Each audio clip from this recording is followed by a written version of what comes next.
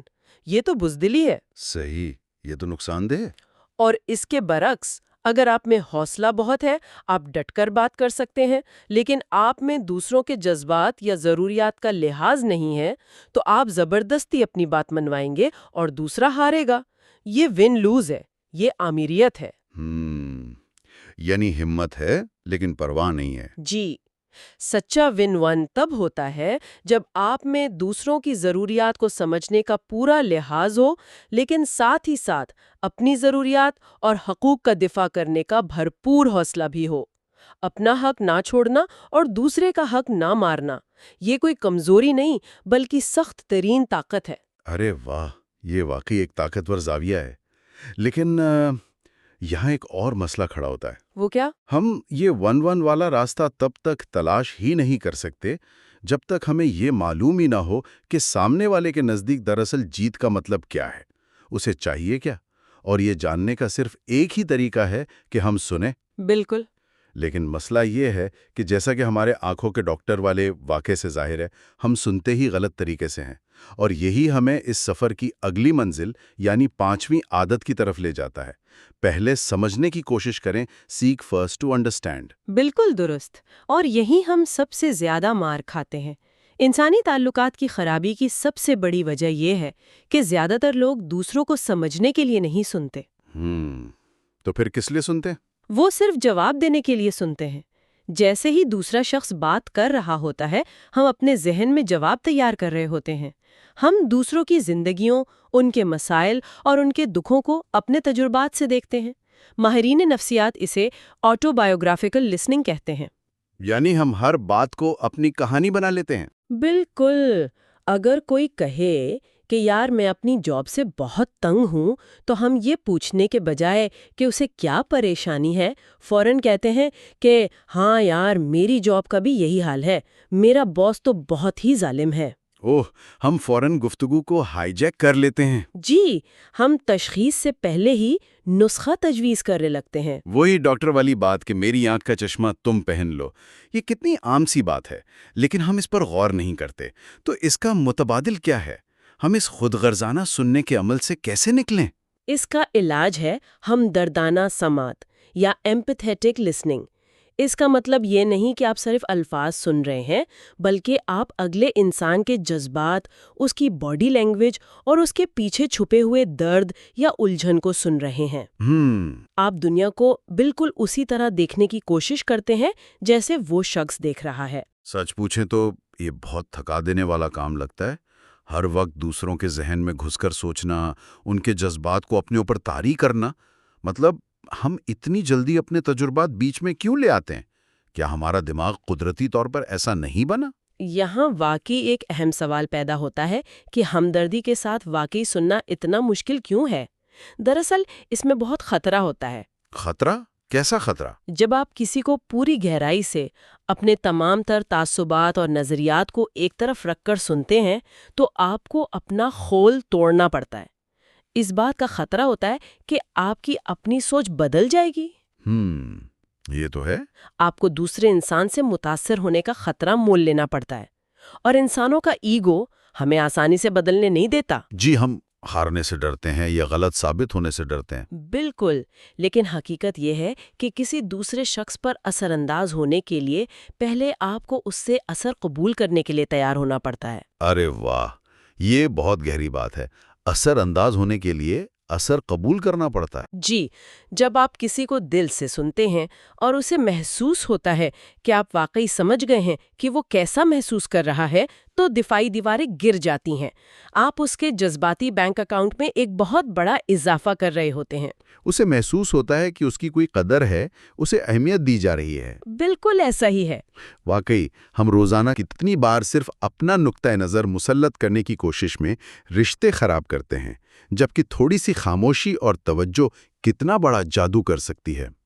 اچھا، تو اب ہم نے یہ دونوں مشکل کام کر لیے، یعنی ہم نے سوچ کو بھی کثرت والا بنا لیا، ہم نے دونوں کا فائدہ سوچنا شروع کر دیا، اور ہم نے اپنا چشمہ اتار کر دوسروں کو سچے دل سے سمجھنا بھی شروع کر دیا۔ اب کیا ہم بس ایک دوسرے کو دیکھ کر مسکراتے رہیں گے؟ نہیں، مسکرانا تو صرف شروعات ہے۔ جب آپ ایک طرف دوسروں کو گہرائی سے سمجھنے لگتے ہیں اور دوسری طرف آپ کا مقصد دونوں کا فائدہ ہوتا ہے، تو پھر ان دونوں کے ملاپ سے ایک دھماکے خیز اور جادوئی عمل جنم لیتا ہے۔ اور وہ کیا ہے؟ اسے ہم چھٹی عادت کہتے ہیں، یعنی مل کر کام کرنا یا سینرجی۔ سینرجی، یہ لفظ تو ہم کارپوریٹ میٹنگز میں بہت سنتے ہیں، لیکن اس کا اصل مطلب کیا ہے؟ سینرجی کا بنیادی اصول یہ ہے کہ پورا حصہ اپنے اجزاء کے مجموعے سے کہیں بڑا ہوتا ہے، یعنی the whole is greater than the sum of its parts۔ اگر ریاضی کی زبان میں کہیں تو 1 اور 1 2 نہیں، بلکہ 1 اور 1 11 ہوتے ہیں۔ یہ سننے میں بڑا متاثر کن ہے، لیکن عملی زندگی میں یہ کیسے کام کرتا ہے؟ کیا اس کا مطلب صرف یہ ہے کہ ہم مل جل کر کام کریں؟ نہیں، مل جل کر کام کرنا تو صرف کوآپریشن ہے۔ سینرجی اس سے بہت آگے کی چیز ہے۔ اس کا اصل راز چھپا ہے اختلافات کی قدر کرنے میں، ویلیوئنگ دی ڈفرینسز۔ اختلافات کی قدر کرنا؟ جی، انسانوں کا ایک بہت بڑا مسئلہ یہ ہے کہ ہم سمجھتے ہیں کہ اگر ہم سب ایک جیسا سوچیں گے، ہمارے خیالات ملتے جلتے ہوں گے، تبھی ہم متحد ہوں گے۔ ہم یکسانیت کو، مطلب ایک جیسا ہونے کو، اتحاد سمجھ لیتے ہیں، لیکن یہ بہت بڑی غلطی ہے۔ یہ تو آپ روایتی سوچ کے بالکل الٹ بات کر رہی ہیں۔ کیا ایک جیسی سوچ ہونے سے کام آسان نہیں ہوتا؟ اختلافات تو تنازعات پیدا کرتے ہیں نا؟ اگر دو لوگوں کی رائے بالکل ایک جیسی ہے تو سچ تو یہ ہے کہ ان میں سے ایک شخص غیر ضروری ہے۔ یہ تو بڑی زبردست بات ہے۔ جی، اختلافات دراصل ایک نعمت ہے، کیونکہ وہ ہمیں وہ زاویہ دکھاتے ہیں جو ہم خود نہیں دیکھ سکتے۔ جب دو مختلف سوچ رکھنے والے لیکن ایک دوسرے کا احترام کرنے والے لوگ ملتے ہیں تو وہ مل کر کوئی ایسی نئی چیز تخلیق کرتے ہیں جو وہ اکیلے رہ کر کبھی نہیں کر سکتے تھے۔ یہ بات واضح کرنے کے لیے ہمارے ذرائع میں دی گئی ایک بہت شاندار مثال موجود ہے۔ ایک شوہر اور بیوی کی کہانی جو اپنی چھٹیاں گزارنے کے لیے منصوبہ بنا رہے تھے۔ ہاں، وہ چھٹیوں والا واقعہ۔ تو شوہر چاہتا تھا کہ وہ چھٹیوں میں خاندان کے ساتھ کسی جھیل پر جا کر کیمپنگ کریں اور مچھلیاں پکڑیں۔ اس نے پورے سال اس تفریح کا انتظار کیا تھا۔ دوسری طرف بیوی چاہتی تھی کہ وہ ان چھٹیوں میں اپنی بیمار ماں کی عیادت کے لیے جائیں جو کسی دوسرے شہر میں رہتی تھی۔ صحیح۔ اب اگر ہم اس صورتحال کو دیکھیں تو دونوں اپنی اپنی جگہ بالکل ٹھیک تھے۔ شوہر کو ذہنی سکون چاہیے تھا اور بیوی کو جذباتی تسکین۔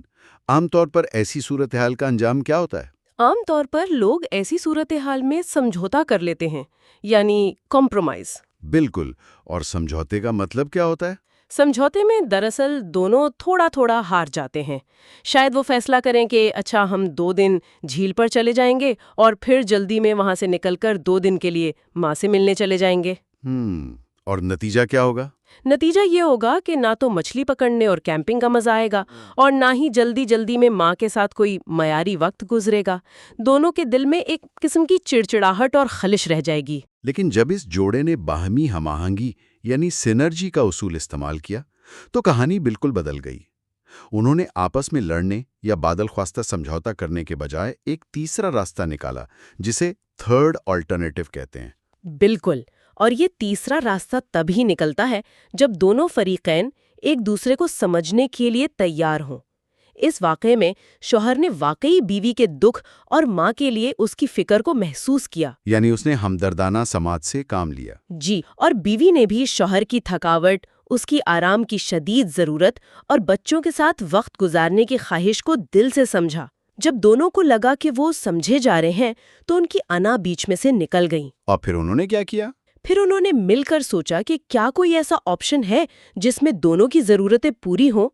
انہوں نے ایک ایسی جگہ تلاش کی جو بیوی کی ماں کے گھر کے بھی قریب تھی اور وہاں قصبے کے پاس ایک بہترین جھیل بھی تھی۔ ارے واہ! جی، انہوں نے فیصلہ کیا کہ وہ وہیں چھٹیاں گزاریں گے۔ یوں شوہر اور بچوں کو اپنی تفریح اور کیمپنگ مل گئی اور بیوی کو دن کا زیادہ تر حصہ اپنی ماں کے ساتھ سکون سے گزارنے کا موقع مل گیا۔ دونوں جیت گئے۔ یہ محض سمجھوتا نہیں تھا، یہ ایک نیا راستہ تھا۔ واہ! یعنی یہ محض میرا راستہ یا تمہارا راستہ نہیں ہے، یہ ہمارا راستہ ہے، ایک نیا اور بہتر راستہ۔ لیکن یہ تبھی ممکن ہے جب ہم اختلاف سے گھبرانے کے بجائے اسے گلے لگائیں۔ بالکل، جب آپ کا ساتھی آپ سے کسی بات پر اختلاف کرے تو آپ کو ناراض ہونے کے بجائے کہنا چاہیے کہ بہت خوب، تم اس مسئلے کو مجھ سے مختلف زاویے سے دیکھ رہے ہو، مجھے بھی دکھاؤ جو تم دیکھ رہے ہو۔ صحیح۔ کیونکہ وہ جو دیکھ رہا ہے وہ آپ کی اپنی اندھی جگہ ہو سکتی ہے، یعنی وہ بلائنڈ سپاٹ جو آپ کو نظر نہیں آ رہا۔ تو اگر ہم اس تمام گفتگو کو سمیٹیں تو اس کا اصل مطلب کیا ہے؟ ہم نے خود پر قابو پانے، یعنی پرائیویٹ وکٹری سے لے کر دوسروں کے ساتھ مل کر بڑی کامیابیاں حاصل کرنے، یعنی پبلک وکٹری تک کا سفر طے کیا ہے۔ یہ تینوں عادتیں، ون سوچنا، پہلے سمجھنے کی کوشش کرنا اور مل کر ہم آہنگی پیدا کرنا، انسان کو تنہائی، انا اور اندھی مقابلے کی دوڑ سے نکال کر ایک طاقتور اور باہمی تعاون پر مبنی معاشرے کا حصہ بناتی ہیں۔ جی بالکل۔ ہم نے سیکھا کہ دوسروں کو نیچا دکھانا یا انہیں شکست دینا کوئی کامیابی نہیں ہے، بلکہ مل کر نئے اور بہتر راستے تلاش کرنا ہی اصل لیڈرشپ ہے۔ یہ بہت عمدہ خلاصہ ہے، اور اب ہر انسان کے لیے سوچنے کی بات یہ ہے کہ اس علم کو ہم روزمرہ کی زندگی میں کیسے لاگو کریں۔ بالکل، کیونکہ یہ صرف کوئی کتابی فلسفہ تو نہیں ہے۔ جی، یہ تو ٹوٹے ہوئے رشتوں اور ناکام کاروباروں کو جوڑنے کا اوزار ہے۔ جب ہم اگلی بار دفتر کی کسی گرما گرم میٹنگ میں ہوں یا گھر میں کھانے کی میز پر کوئی بحث چل رہی ہو تو ہمیں ایک لمحے کے لیے رک کر خود سے پوچھنا چاہیے، کیا پوچھنا چاہیے؟ کہ کیا میں اس وقت صرف اپنا جواب تیار کر رہی ہوں یا میں واقعی سامنے والے کا درد اور اس کا نقطہ نظر سمجھنے کے لیے سن رہی ہوں؟ کیا میں صرف اپنی ذات کی جیت چاہ رہی ہوں یا میں سامنے والے کے مفاد کا بھی خیال رکھ رہی ہوں؟ یہ ایک ایسا سوال ہے جو واقعی ہمارے بات چیت کے انداز کو یکسر بدل سکتا ہے۔ بالکل، اور اسی بات سے جڑا ہوا ایک حتمی اور فکر انگیز خیال میں سب کے سامنے رکھنا چاہوں گی۔ یہ ایک ایسا سوال ہے جو اس پورے فلسفے کی روح ہے۔ بتائیے۔ کیا ہم نے کبھی اس بات پر گہرائی سے غور کیا ہے کہ جب ہم زبردستی دوسروں کو اپنے جیسا بنانے کی کوشش کرتے ہیں یا جب ہم چیخ کر اپنی بات زبردستی منوانے کی کوشش کرتے ہیں تو ہم خود کو کتنا طاقتور اور با اختیار سمجھ رہے ہوتے ہیں؟ یقیناً ہم سمجھتے ہیں کہ ہم کنٹرول میں ہیں۔ لیکن در حقیقت نفسیاتی سطح پر یہ عمل ہماری اپنی اندرونی کمزوری، ہمارے شدید عدم تحفظ یعنی انسیکیورٹی اور خوف کی نشاندہی کرتا ہے۔ یہ تو ایک بالکل نیا رخ ہے۔ جی، جو شخص اندر سے مضبوط ہوتا ہے، جس کی پرائیویٹ وکٹری مکمل ہوتی ہے، اسے دوسروں کے مختلف ہونے سے ڈر نہیں لگتا، اسے اپنی بات حرف آخر کے طور پر منوانے کی ضد نہیں ہوتی، کیونکہ وہ جانتا ہے کہ اگر ہم مل کر بیٹھیں گے تو ایک تیسرا اور بہتر راستہ نکالا جا سکتا ہے۔ تو سوچنے کا مقام یہ ہے کہ کیا ہم اپنی اگلی بحث میں اپنے ساتھی یا اپنے شریک حیات کے ساتھ میں بمقابلہ تم کی روایتی اور تھکا دینے والی لڑائی لڑیں گے، یا پھر ہمت کر کے ہم بمقابلہ مسئلہ والا تیسرا راستہ تلاش کریں گے؟ زبردست! اور یہی وہ سوچ ہے جو ہمیں اکیلے اڑان بھرنے کے بجائے سب کو ساتھ لے کر چلنا سکھاتی ہے، کیونکہ یاد رکھیں، اگر رشتوں کا پل مضبوط نہیں ہے تو ہماری اپنی ذات کی بنیاد کی مضبوطی بھی کسی کام کی نہیں۔ بالکل صحیح کہا آپ نے۔ اور وہ پل صرف بھروسے، گہری تفہیم اور مل کر کام کرنے کے اینٹ گارے سے ہی بن سکتا ہے۔ آج کے تفصیلی جائزے سے ہم نے یہی سیکھا کہ زندگی واقعی کوئی مقابلہ نہیں بلکہ ایک شاندار تعاون ہے۔ تصور کریں کہ آپ کے موبائل فون کی بیٹری بس 1% رہ گئی ہے۔ اسکرین پر لال نشان چمک رہا ہے اور فون بالکل بند ہونے کے قریب ہے۔ ہاں، اور ایسے میں کوئی آپ کو مشورہ دے کہ بھائی اسے چارجر پر لگا لو۔ بالکل، اور جواب میں آپ کہیں کہ نہیں بھائی، میرے پاس چارجر لگانے کا وقت نہیں ہے، میں ای میلز بھیجنے میں بہت مصروف ہوں۔ ارے واہ، یہ تو سننے میں ہی کتنا بے وقوفانہ لگتا ہے نا؟ لیکن آج ہم جس تحقیق پر بات کرنے والے ہیں وہ یہ ثابت کرتی ہے کہ ہم میں سے 90% لوگ اپنے دماغ اور جسم کے ساتھ بالکل یہی سلوک کرتے ہیں۔ ہمارے اس تفصیلی جائزے میں خوش آمدید۔ بہت شکریہ، اور آج کا ہمارا یہ جائزہ واقعی بہت اہم ہونے والا ہے۔ اوکے، لیٹس انپیک دس۔ آج کا ہمارا موضوع اسٹیفن آر کووے کی مشہور کتاب The 7 Habits of Highly Effective People سے جڑی 7ویں اور آخری عادت ہے، یعنی آری کو تیز کرنا، جسے ہم سیلف رینیول یا مسلسل بہتری بھی کہتے ہیں۔ اور اس موضوع کی سب سے دلچسپ بات یہ ہے کہ ہم یہاں صرف یہ نہیں دیکھیں گے کہ کامیاب لوگ کیا کرتے ہیں، بلکہ ہم یہ سمجھیں گے کہ آخر وہ لوگ تھکتے کیوں نہیں ہیں۔ ایگزیکٹلی آج کل کے اس ہسل کلچر میں جہاں ہر کوئی بنا رکے بھاگنے کو ہی کامیابی سمجھتا ہے، یہ معلومات ہماری آنکھیں کھولنے کے لیے کافی ہے۔ ہاں، کیونکہ برن آؤٹ سے بچنے کا راز مزید کام کرنا نہیں ہے، بلکہ اس مشین کی حفاظت کرنا ہے جو وہ کام کر رہی ہے۔ صحیح کہا آپ نے۔ یہی وجہ ہے کہ اگر کوئی واقعی اپنے کیریئر یا اپنی زندگی کو اگلے لیول پر لے جانا چاہتا ہے تو اسے یہ سمجھنا ہوگا کہ کامیابی ایک دن میں نہیں آتی۔ بالکل، یہ روزانہ کی عادتوں سے بنتی ہے۔ تو اس سے پہلے کہ ہم خود کو بہتر بنانے کے مختلف پہلوؤں پر بات کریں، کتاب میں موجود وہ لکڑہارے کی کہانی سناتے ہیں۔ تصور کریں کہ ایک شخص جنگل میں پچھلے 5 گھنٹے سے ایک درخت کاٹنے کی کوشش کر رہا ہے۔ اور وہ پسینے میں برا حال ہے، اس کا بری طرح تھک چکا ہے۔ ہاں، اور اس کی آری بالکل کنڈ ہو چکی ہے۔ تو ایک راہگیر وہاں سے گزرتا ہے اور کہتا ہے کہ بھئی تھوڑی دیر رک کر اپنی آری کیوں نہیں تیز کر لیتے، کام آسان ہو جائے گا۔ اور لکڑہارا جھنجلا کر جواب دیتا ہے کہ میرے پاس آری تیز کرنے کا وقت نہیں ہے، میں درخت کاٹنے میں مصروف ہوں۔ یعنی واقعی ہم میں سے اکثر لوگ یہی تو کر رہے ہیں۔ اگر ہم اسے بڑی تصویر کے ساتھ جوڑ کر دیکھیں تو یہ لکڑہارا دراصل ہماری اپنی ہی عکاسی کر رہا ہے۔ یہاں کتاب میں ایک اہم تصور ہے جسے پی اور پی سی بیلنس کہتے ہیں۔ اچھا، یہ پی اور پی سی والا چکر تھوڑا آسان لفظوں میں بتائیں۔ دیکھیں، پی سے مراد ہے پروڈکشن، یعنی نتیجہ، جو درخت ہم کاٹ رہے ہیں یا جو پیسے ہم کما رہے ہیں۔ اور پی سی؟ یعنی پیدا کرنے کی صلاحیت۔ بالکل۔ وہ مشین جو نتیجہ دے رہی ہے، یعنی ہم خود، ہمارا سب سے بڑا اثاثہ ہم خود ہیں۔ اگر ہم اپنی جسمانی اور ذہنی صلاحیت کو نظر انداز کر کے صرف اور صرف نتیجے کے پیچھے بھاگیں گے تو آخرکار آری کوند ہو جائے گی۔ تو یہ تو بالکل وہی سنہری انڈے دینے والی مرغی کی مثال ہو گئی۔ اگر کوئی شخص لالچ میں آ کر جلدی امیر ہونے کے چکر میں مرغی ہی ذبح کر دے تو وہ انڈے بھی کھو دے گا اور مرغی بھی۔ ہم اپنی زندگی میں اکثر اس مرغی کو ذبح کر رہے ہوتے ہیں۔ واقعی پوائنٹ کی بات ہے۔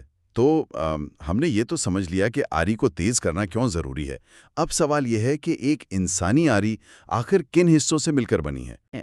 پہلے ہم ان 2 پہلوؤں پر بات کرتے ہیں جو واضح ہے، جسمانی اور ذہنی پہلو۔ ٹھیک ہے، جسمانی پہلو میں تو ظاہر ہے ہماری غذا، آرام اور ورزش شامل ہوں گی، رائٹ؟ ہاں، لیکن کتاب میں ورزش کو صرف وزن کم کرنے سے نہیں جوڑا گیا۔ اسے ایک ایسی سرگرمی بتایا گیا ہے جو ارجنٹ نہیں ہوتی لیکن اہم ہوتی ہے۔ یعنی اگر میں صبح اٹھ کر ایکسرسائز کروں، خاص طور پر اس دن جب میرا بالکل دل نہیں چاہ رہا۔ ایگزیکٹلی۔ تو جب آپ اپنی سستی کے خلاف جا کر ورزش کرتے ہیں تو آپ دراصل اپنے پٹھوں کے ساتھ ساتھ اپنی اندر کی پرو ایکٹیویٹی کو مضبوط کر رہے ہوتے ہیں۔ آپ حالات کے سامنے خود مختار بنتے ہیں۔ ارے واہ، یہ فتح پھر دن بھر کے دوسرے مسائل میں بھی مدد دیتی ہوگی۔ بالکل، آپ حالات کے غلام نہیں رہتے۔ یہ بات تو واقعی دماغ کھولنے والی ہے۔ یعنی ایکسرسائز صرف باڈی کی نہیں، ول پاور کی ٹریننگ ہے۔ اچھا، اب آتے ہیں ذہنی پہلو پر۔ میں نے نوٹ کیا ہے کہ جیسے ہی لوگوں کی یونیورسٹی ختم ہوتی ہے وہ کتابیں پڑھنا چھوڑ دیتے ہیں۔ ہاں، لوگ بس سوشل میڈیا پر ڈوم اسکرولنگ کرتے ہیں یا سیریز دیکھتے رہتے ہیں۔ تو ذہنی بہتری کے لیے کیا تجویز دی گئی ہے؟ ذہنی بہتری کے لیے مسلسل اچھی کتابیں پڑھنے اور سب سے اہم ڈائری یا جرنل لکھنے پر زور دیا گیا ہے۔ کتاب میں ایک بڑا گہرا جملہ ہے کہ جنگیں جنرل کے قیمے میں جیتی جاتی ہیں۔ اچھا، یعنی عملی میدان میں اترنے سے پہلے ذہنی منصوبہ بندی اصل چیز ہے۔ بالکل، زندگی کی کوئی بھی بڑی فتح پہلے ذہن میں ہوتی ہے اور لکھنے کا عمل اس منصوبہ بندی کا سب سے طاقتور طریقہ ہے۔ میں یہاں تھوڑا سا روک کر اس پر بات کرنا چاہوں گا۔ آخر خیالات کو کاغذ پر اتارنے میں ایسی کیا جادو کی چھڑی ہے؟ یہ کوئی داقیانوسی بات نہیں لگتی؟ نہیں، اصل میں اس کے پیچھے ایک تصدیق شدہ نفسیاتی سائنس ہے جسے کوگنیٹو لوڈ کم کرنا کہتے ہیں۔ Cognitive load? یہ کیا ہوتا ہے؟ دیکھیں، جب آپ پریشان ہوتے ہیں تو ذہن میں درجنوں خیالات گھوم رہے ہوتے ہیں. یہ ایسے ہی ہے جیسے کمپیوٹر میں ایک ساتھ 20 ٹیبز کھول دیے جائیں. پروسیسر سلو ہو جاتا ہے نا؟ ہاں بالکل، ریم فل ہو جاتی ہے اور سسٹم ہینگ ہونے لگتا ہے۔ ایگزیکٹلی جب آپ ان خیالات کو کاغذ پر لکھتے ہیں تو ذہن سے وہ بوجھ نکل جاتا ہے. آپ کلیئر دیکھ سکتے ہیں کہ اصل مسئلہ کیا ہے. یہ ذہنی آری کو تیز کرنے کا انتہائی مؤثر طریقہ ہے. یعنی ایکسٹرا ٹیبز کلوز کر کے ریم فارغ کر دینا، زبردست۔ تو چلیے، جسمانی اور ذہنی عادتوں نے ہماری مشین یا ہارڈ ویئر کو تو ٹھیک کر دیا، لیکن یہاں ایک مسئلہ ہے۔ کیا مسئلہ؟ آپ نے دیکھا ہوگا کہ کچھ لوگ فزیکلی بہت فٹ ہوتے ہیں، ڈیلی جم جاتے ہیں، پڑھے لکھے بھی ہوتے ہیں، لیکن اندر سے شدید کھوکھلے اور پریشان ہوتے ہیں۔ ہاں، انہیں لگتا ہے کہ زندگی کا مقصد ہی نہیں ہے. رائٹ، اس کا مطلب ہے ہارڈ ویئر ٹھیک ہے پر سافٹ ویئر میں مسئلہ ہے، اور یہ ہمیں آخری کے اگلے دو پہلوؤں کی طرف لے جاتا ہے، روحانی اور سماجی پہلو۔ صحیح پکڑا آپ نے. روحانی پہلو یعنی اسپرچول ڈائمینشن ہماری اقدار یا ویلیوز کا مرکز ہے. یہاں مارٹن لوتھر کا بڑا زبردست حوالہ دیا گیا ہے. اچھا، انہوں نے کیا کہا؟ انہوں نے کہا تھا کہ آج مجھے بہت کام کرنا ہے، اس لیے مجھے 1 گھنٹہ مزید اپنی دعاؤں میں گزارنا ہوگا. Wait, really? یہ بات تو ہماری عام سوچ سے بالکل الٹ ہے۔ کیسے؟ ارادہ ہے تو دعا کا وقت بڑھانا ہوگا۔ یہی تو غیری بات ہے. ہم سمجھتے ہیں کہ کام کے لیے صرف وقت چاہیے، لیکن اصل میں سخت کام کے لیے توازن اور اندرونی سکون چاہیے ہوتا ہے. یعنی اگر روحانی مرکز سے نہ جڑے ہوں تو بندہ جذباتی طور پر بکھر جاتا ہے۔ بالکل. یہاں آرتھر گارڈن کی ایک کہانی بھی ہے جو شدید دباؤ کا شکار تھے. ڈاکٹر نے انہیں ساحل پر بھیجا. وہاں انہوں نے اپنی پریشانیاں ریت پر لکھیں اور لہروں نے آ کر انہیں مٹا دیا. ارے واہ، اس سے انہیں کیا محسوس ہوا؟ انہیں احساس ہوا کہ مسائل وقتی ہیں. فطرت کے قریب جانا، مراقبہ کرنا، یہ سب ذہن کو ایک وسیع تصویر دکھاتے ہیں. یہ تو واقعی انسان کو اس کے بنیادی وجود سے جوڑنے والی بات ہے۔ اچھا، اب آتے ہیں چوتھے پہلو پر، یعنی سماجی اور جذباتی پہلو۔ ہاں، یہ دونوں آپس میں اس لیے جڑے ہوئے ہیں کیونکہ ہمارے جذبات کا اظہار دوسرے لوگوں کے ساتھ تعلقات میں ہی ہوتا ہے. دوسروں کو سمجھنا، سنرجی پیدا کرنا. اور یہاں ڈاکٹر ہینس سیلیے کی تحقیق کا بھی ذکر ہے نا، کہ لمبی عمر کا راز دوسروں کی خدمت میں ہے۔ بالکل. لیکن مجھے لگ رہا ہے آپ یہاں کوئی سوال اٹھانا چاہتے ہیں. ہاں، میرا ایک براہ راست سوال ہے۔ ایک عام بندہ جو صبح 9 سے شام 5 بجے تک دفتر میں پھنستا ہے، پھر ٹریفک میں پھنستا ہے، اس کے پاس مشکل سے 15 منٹ نکلتے ہیں۔ ٹھیک ہے. اب وہ بیچارہ ایکسرسائز بھی کرے، جرنل بھی لکھے، مراقبہ بھی کرے، اور آپ کہہ رہی ہیں کہ خدمت کے لیے وقت بھی نکالے؟ یہ تو بالکل کتابی باتیں لگتی ہیں۔ یہ ایک بہت پریکٹیکل سوال ہے، لیکن یہاں ایک اہم وضاحت ہے. جسمانی اور ذہنی پہلو کے لیے آپ کو تنہائی اور وقت چاہیے ہوتا ہے، لیکن سماجی پہلو کے لیے الگ سے وقت نہیں نکالنا پڑتا. اچھا، تو پھر اس کی مشق کیسے ہوتی ہے؟ یہ آپ کے روزمرہ کے رویے میں شامل ہوتا ہے. جیسے جب آپ کسی کولیگ کے ساتھ میٹنگ میں ہیں تو کیا آپ اس کی بات واقعی غور سے سن رہے ہیں؟ یا صرف اپنا جواب تیار کرنے کے لیے سن رہے ہیں؟ ہاں، پوائنٹ ہے۔ ہاں، یا ٹریفک میں کیا آپ دوسرے ڈرائیورز کے ساتھ صبر کر رہے ہیں؟ یہ سب آپ کی دیانتداری پر ڈیپینڈ کرتا ہے. اس کے لیے الگ وقت نہیں، الگ رویہ چاہیے. اچھا، تو یہ کوئی ایکسٹرا ٹاسک نہیں ہے، بلکہ وہی کام بہتر طریقے سے کرنا ہے۔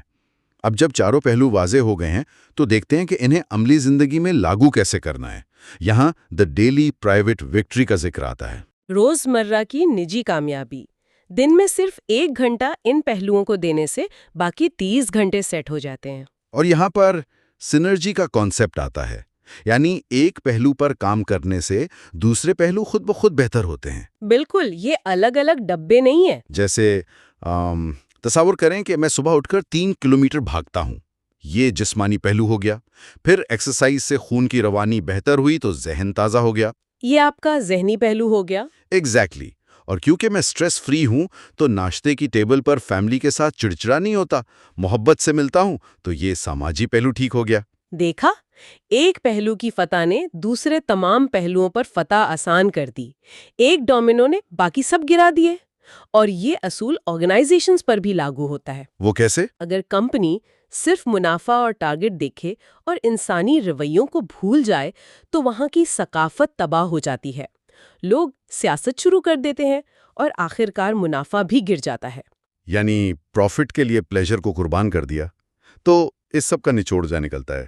کتاب میں اسے دا اپورڈ اسپائرل یعنی اوپر کی طرف جانے والا سرپل کہا گیا ہے، ایک ایسی سیڑھی جس میں 3 قدم ہیں: سیکھنا، عہد کرنا اور عمل کرنا۔ ہاں، لرن، کمٹ اینڈ ڈو۔ لیکن یہاں میرا ایک سوال ہے، ہم سیکھنے اور عمل کرنے کو تو سمجھتے ہیں، یہ عہد کرنا یعنی کمٹ کرنا بیچ میں کیوں ہے؟ بہت نازک بات ہے یہ۔ اگر انسان صرف سیکھتا رہے اور عہد نہ کرے تو معلومات صرف تفریح بن جاتی ہے۔ ہم موٹیویشنل ویڈیو دیکھتے ہیں، 2 دن بعد پھر وہی پرانی روٹین۔ واقعی۔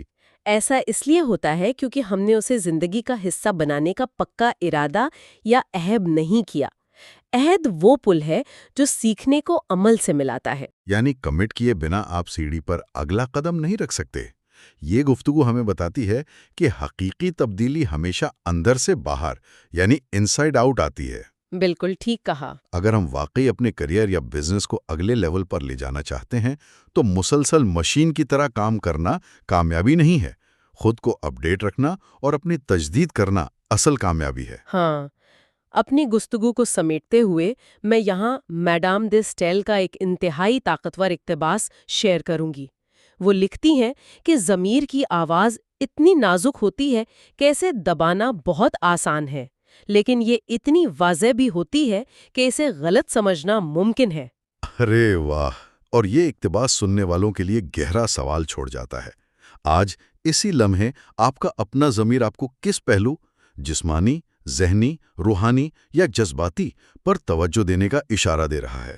کون سا پہلو ہے جو سب سے زیادہ نظر انداز ہو رہا ہے؟ اگر ہم اس آواز کو دباتے رہے بالکل اس لکڑہارے کی طرح تو آخر یہ آری کب تک ہمارا ساتھ دے پائے گی؟ کسی نہ کسی وقت رک کر اسے تیز کرنا ہی پڑے گا۔ تو کیوں نہ وہ وقت آج ہی ہو؟ دوستو، اگر آپ کو یہ ایپیسوڈ پسند آیا تو لائک کریں، شیئر کریں اور بجٹ باس کو سبسکرائب کریں۔ کیونکہ یہاں ہم صرف پیسے کمانا نہیں بلکہ صحیح طریقے سے جینا سکھاتے ہیں۔ زبردست!